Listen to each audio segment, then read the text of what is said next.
வணக்கம் ரிதி. அதாவது இன்று அதிகாலையில் இருந்து சென்னை மற்றும் அதன் சுற்று வட்டார பகுதிகளில் இடி மின்னலுடன் கனமழை பெய்து வருகிறது. ஒரு சில இடங்களில் மிதமான மழையும் பெய்து வருகிறது. இந்த மழையானது சுமார் 2 மணி நேரத்திற்கு மேலாக பெய்து வரும் கனமழையின் காரணமாக சென்னையின் முக்கிய பகுதியான ஆதம்பாக்கத்தில் இருந்து வேளச்சேரி செல்லக்கூடிய வண்டிக்காரன் சாலையில் மழை நீருடன் கழிவுநீர் கலந்து குளம் போல் தேங்கி இருப்பதால் ஆதம்பாக்கத்திலிருந்து வேளச்சேரி செல்லக்கூடிய பொதுமக்கள் மிகவும் சிரமத்திற்கு உள்ளாகி வருகின்றனர். தொடர்ந்து இந்த பகுதியில் மழை காலங்களில் இதே போல் கழிவுநீர் வெளியேறி அப்பகுதி முழுவதும் துர்நாற்று வீசுவதாகவும் கூறப்படுகிறது.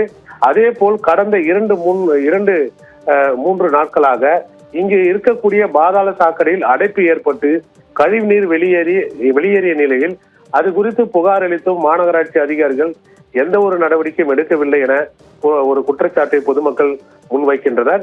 இதனால் அந்த பகுதியில் நோய் தொற்று ஏற்படும் அபாயம் ஏற்பட்டுள்ளதாகவும் பொதுமக்கள் ஒரு குற்றச்சாட்டை முன்வைக்கின்றனர்.